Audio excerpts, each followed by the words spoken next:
Hello, it's Paul Clegg here. And suppose I told you that the words we use in everyday speech, in the way we write copy for websites or for brochures, actually produce the opposite to what we imagine or what we want. This phenomena was pointed out to me by a very good friend of mine called Bob Nickel from Alaska. He developed a training program and a concept called Remember the Ice, and it's all to do with a visit he made to a store in Arizona that was selling ice in the middle of summer, but the ice sales were terrible. In fact, the two signs above the till read, "Don't forget the ice," and he decided to help the guy out without telling what was going to happen, without changing anything except for the words. He turned the pages over and he wrote 3 words. One of those words made a significant difference to ice sales. In fact, they shot up over those 3 weeks. And when he came back to the store, the guy couldn't believe it. He said, "What did you write differently?" He wrote, "Remember the ice." And he says, "Well, I just don't understand." He said, "You were telling people what you don't want people to do. If I tell you not to think of an elephant, you'll think of an elephant.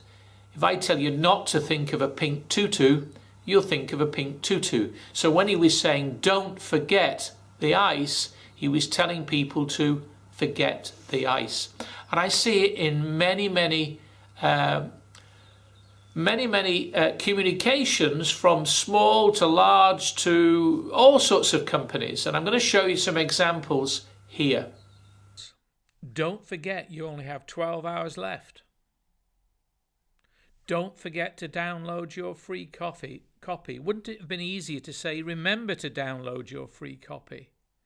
Here's a massive display in the centre of Bristol telling people, "Don't forget to vote." I wonder how many people did. Don't miss it. Those 3 words aren't essential. They shouldn't be there. Mark your calendar now. We say don't forget when what we really mean is remember. Don't forget you can still collect your Morrison miles. This was at a petrol pump. Please don't forget today is the last day. Please remember today is the last day would be a better phrase. Don't forget your chilies. Remember your chilies. Don't forget to bookmark this page. Remember, you must check in online and print off your boarding pass. More and more examples here. Remember your oil. Don't delay. It should be renewed. Important. Renew today. So what about when we use the words "why not"? Why not reuse your bags in store? This is outside the Tesco store in Glastonbury. Take those first 2 words out. Reuse your bags in store instead of using new ones and collect green club card points. Why not become an exhibitor? Why not indeed? Why not come along? Why not try our propolis cream? Why not? Well, tell people why instead of why not.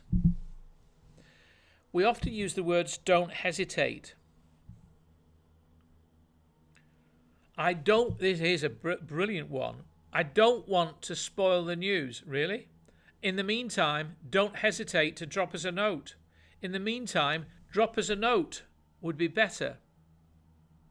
If you have questions or queries, give us a call. Please contact me should you have any queries. You see, what people will do here is hesitate. And in this case, they'll do the same. Sometimes we use the words "don't miss out." Here's BT Sport saying, "Don't miss the big kickoff." Be there for the big kickoff would be better.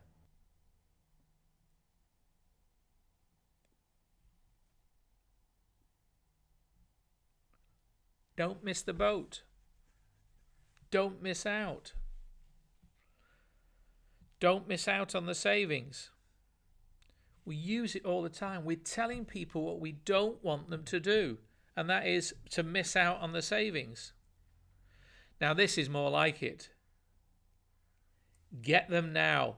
A call to action. What do you want people to do? Remember, when you make a statement containing the words don't, not, or no, you are actually giving attention and energy to what you don't want to happen. Simply ask yourself, so what do I want? I think the important thing to remember is to tell people what you want them to do, not what you don't want them to do. And I see this also when sometimes I'll be served by somebody and I'll really appreciate it and I'll thank them and they say, no problem. Why would there be a problem when by saying the words, it's a pleasure, adds a completely different dimension to the transaction and to the way I feel about giving that compliment. So I hope you find those examples to be significant.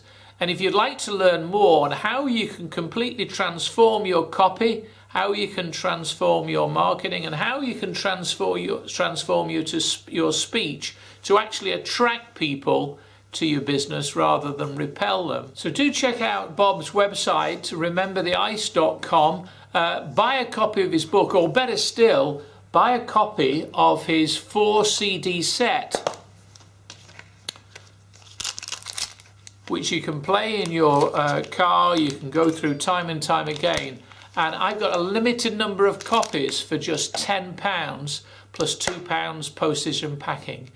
Fill in the link on this page and we'll get those details to you. Hope you found that useful. Thanks a lot.